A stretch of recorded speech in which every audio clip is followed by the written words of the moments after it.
시청자 여러분 안녕하십니까? 5월 31일 금요일 하남방송 뉴스투데이 정준혜입니다. 첫 번째 뉴스입니다. 하남시는 지난 27일부터 30일까지 대형 복합재난 상황과 전시 상황을 대비한 2019년 을지 태극 연습을 실시했는데요.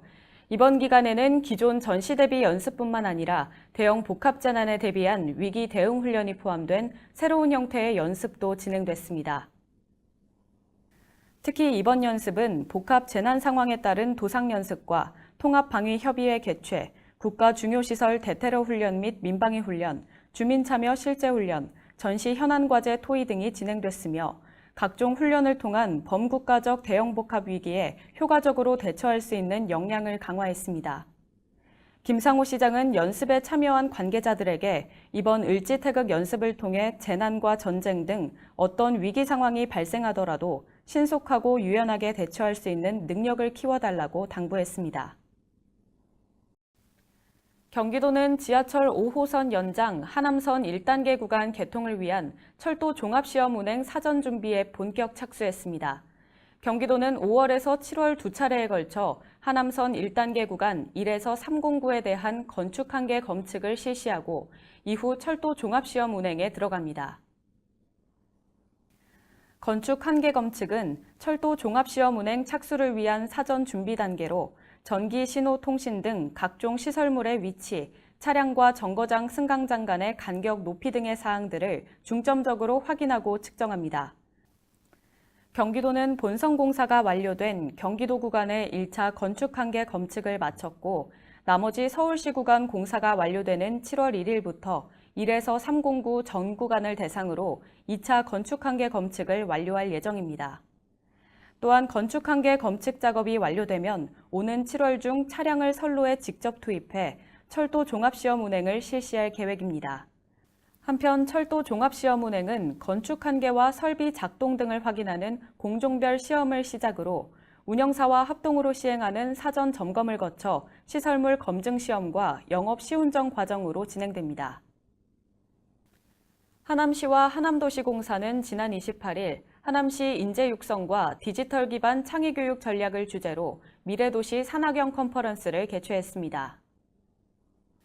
3회째를 맞이하는 이번 컨퍼런스에서는 미래 인재 양성을 위한 국내외 사례와 도시 경쟁력을 높이기 위한 창의교육 전략, 하남시 청소년을 위한 인공지능 여름 캠프 제안이 논의됐습니다.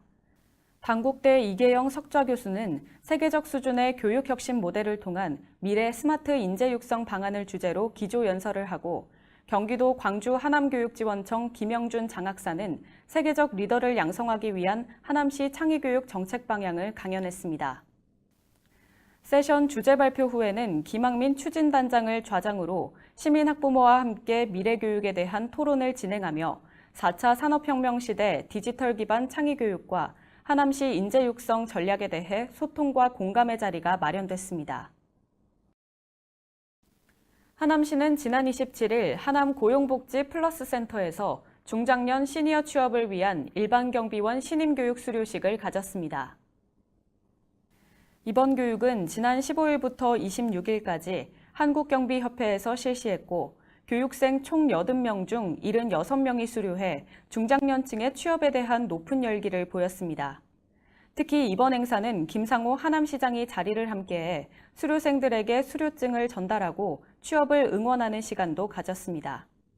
한편 작년에는 총 59명 수료생 중 32명이 취업에 성공했고 올해는 수강생들의 열의에 힘입어 예년보다 많은 취업을 기대하고 있습니다. 시 관계자는 올해는 광주 하남 상공회의소와 함께 중장년을 관내 기업에 연결하는 재취업 지원 사업도 계획하고 있다며 많은 관심 바란다고 전했습니다. 하남시 미사강변 종합사회복지관은 지난 24일 경기도 장애인복지 종합지원센터와 협력하는 제25차 찾아가는 원스톱 상담 서비스 일사천리 누림 상담을 진행했습니다. 이번 행사는 대한법률구조공단 외 10곳의 전문기관과 전문가 60여 명이 영구 및 국민임대 단지 마을을 직접 찾아 실생활에 필요한 유익한 정보를 누리는 기회를 제공했습니다. 또한 이번 행사에 사례관리 실천 프로젝트 마주 봄 프로그램으로 하남시 미사강변 종합사회복지관에서 매주 금요일 준사례 관리자로 가정 방문과 후원품 전달 등의 활동을 하는 20명이 자원봉사로 참여했습니다.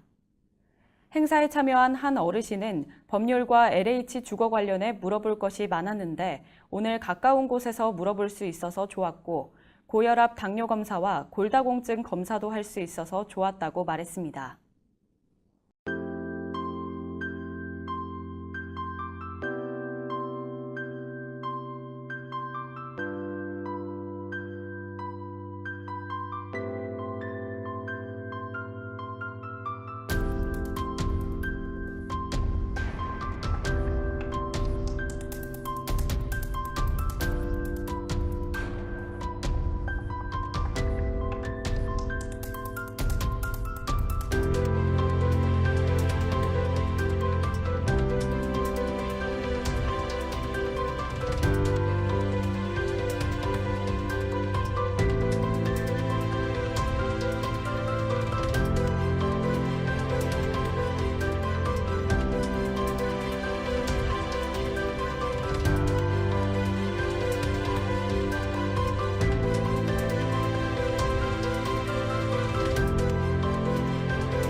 이상 뉴스투데이를 마치겠습니다. 시청해주신 여러분 고맙습니다.